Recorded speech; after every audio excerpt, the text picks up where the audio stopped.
Dreams are fed by our own desires.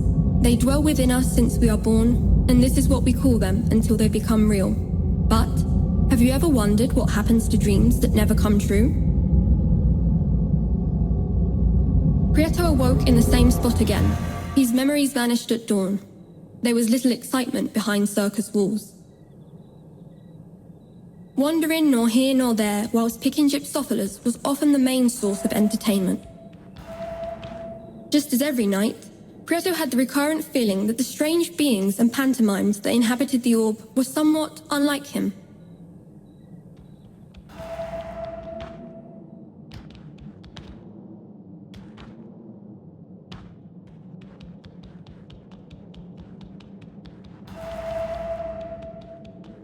Clowns are said to hide sadness behind their disguise. Strength to put on a smile had abandoned this one clown. Fears of being branded as ridiculous drove him to desperately seek approval. In the end, his possessive little puppet took control of his movements with the strings that held them together. Prieto was insecure and shy, and had never really found the courage to mingle with the others, but surely just around the corner that was all going to change. Looking at the clown, Prieto came to realize that there was something he wanted to say, but the puppet wouldn't let him. What if he just cut the strings?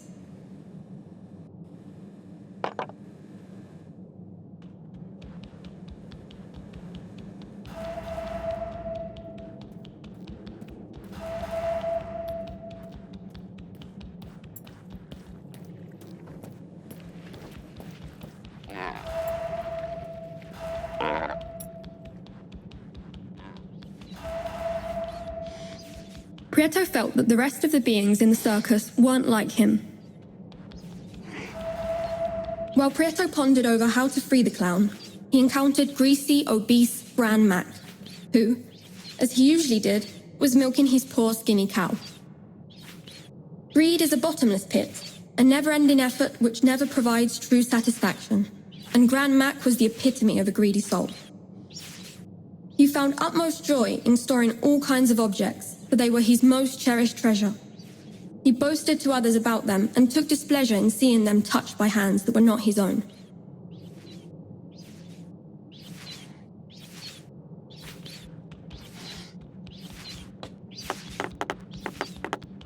You there? Why do I see you lurking around here? Look at the mess you've made, spat Gran Mac. Prieto, a little scared, dared not move. You are jealous of my wealth, are you not? Said Gran Mac. Prieto timidly glanced at Gran Mac's prized possessions. An old pair of scissors caught his eye. 2 colleagues walk into a beat, big round eyes, and long, long feet, said Gran Mac. Prieto, eyes fixed on the scissors, did not utter a word. In view of this, Gran Mac said, Are you dumb? Or you just cannot talk? Do you like my scissors? If you want them, you will have to give me something precious in return. Round like a saucer, unaffected by blows, and relentless bouncer.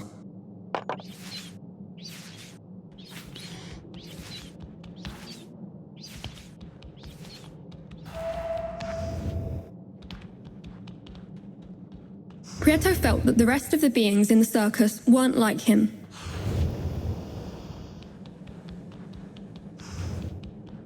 The strange beings in the circus would do the same thing night after night, like clockwork. The more he stared at them, the more out of place Prieto felt.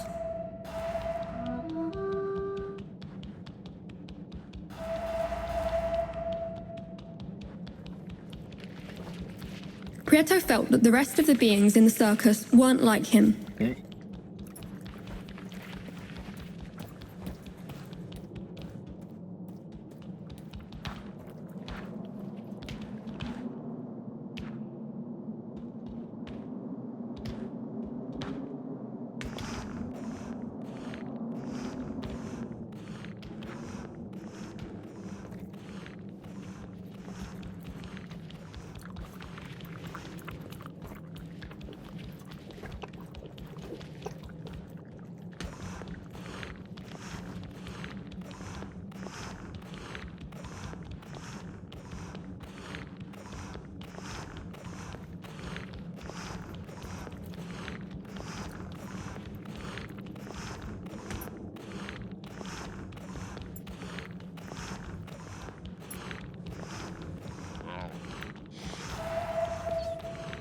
Even if the thought of giving one of his precious possessions away did not come easy to Grand Mac, the sublime spherical perfection of Prieto's finding impressed him.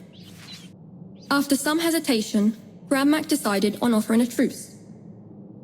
So it seems that you were not so dumb after all.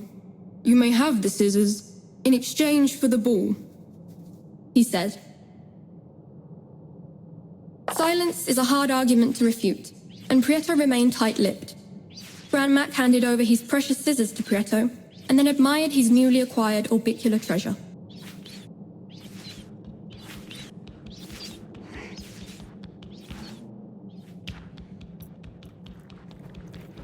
Prieto felt that the rest of the beings in the circus weren't like him. Prieto returned to the clown's house. Again, he had the feeling that the clown wished to share something important, but the puppet wouldn't let him.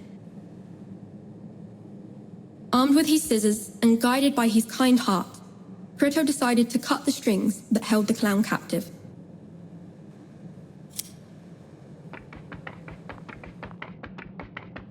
When he did, an enraged puppet stormed out of the circus walls, huffing in anger and leaving the door open while shouting, "Do not call it quits!"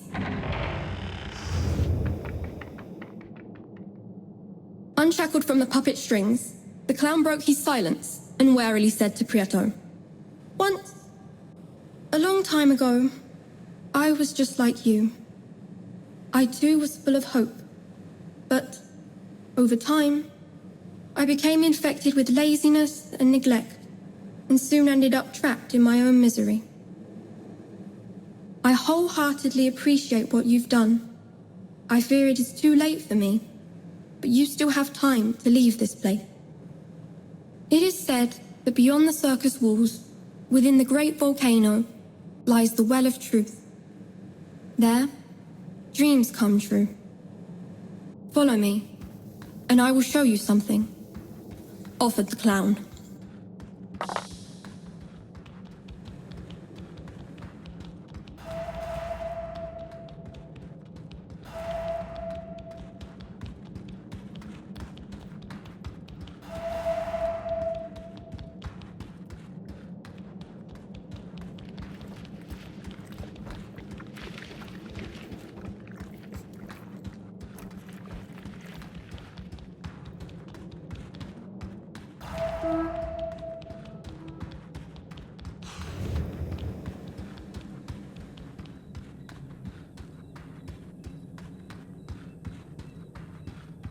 Prieto followed the clown up to the gate, and once there, the clown said, "I have been watching you closely, night after night, and I believe you still have not learnt how to keep your memories at sunrise.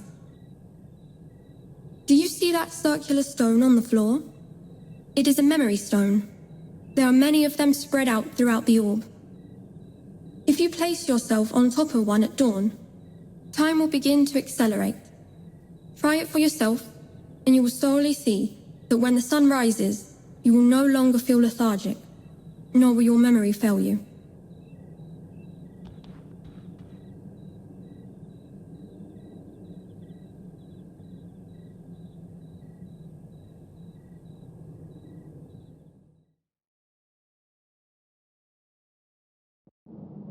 Daytime arrived, and the memory stone took Prieto to the Drosophila field, a place of splendor, filled with light that made Prieto feel so light as a feather and full of hope. Still unaware, Prieto ignored that those beautiful spores floating through the air were going to be much needed on his journey.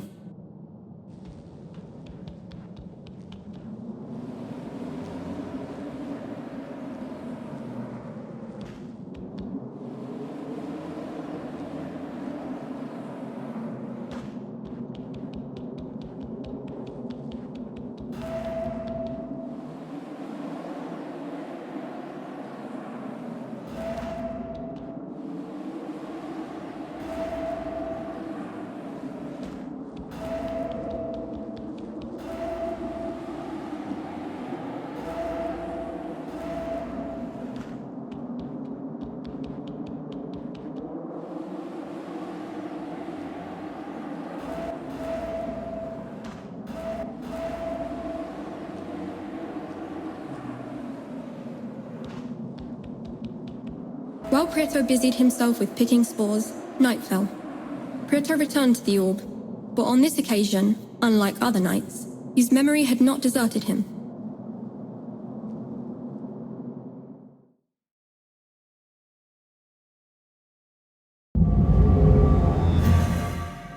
The clown stood next to the memory stone and, determined to help Prieto, remarked, "I see you have not been idle in the Drosophila field. You have handpicked quite a few spores. Do you remember the bright flowers that grow on the circus walls? They are called Drosophilas. These flowers give you hope and make you be seen. If you cease to pick these flowers for a while, you will become invisible and will vanish into thin air until night falls again. Although flowers only grow naturally behind the circus walls, it is possible to plant them elsewhere. Come with me," said an enthused clown on their way to the gates of the Stonewood.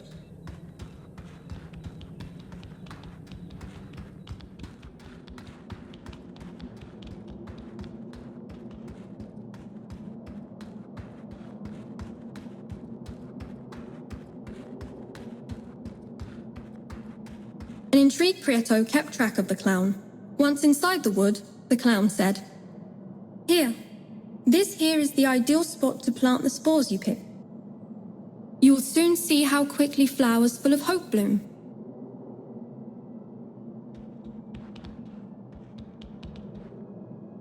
Prieto did as he was told and planted a spore.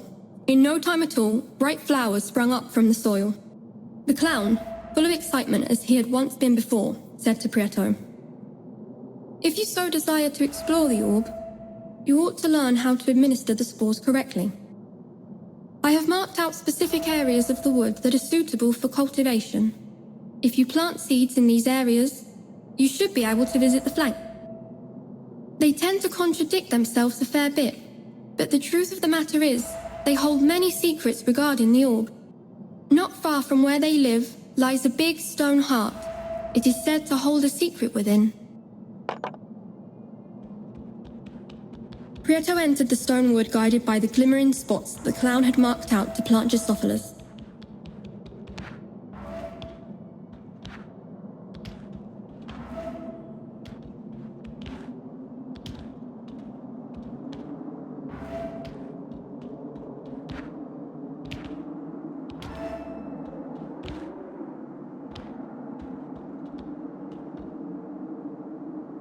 Prieto planted a spore, and it instantly grew into a plant.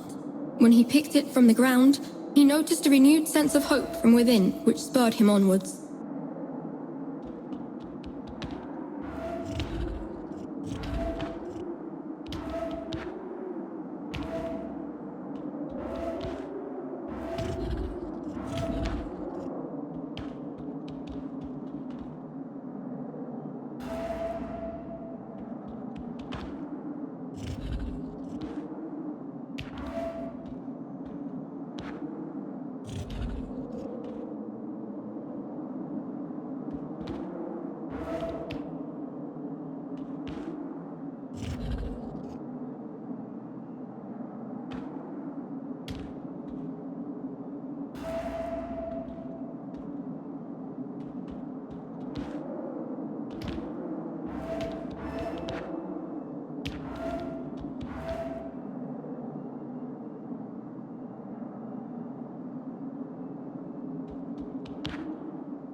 Prieto began to feel somewhat weak. It was clear that he was in need of the magical Drosophila in order to remain visible.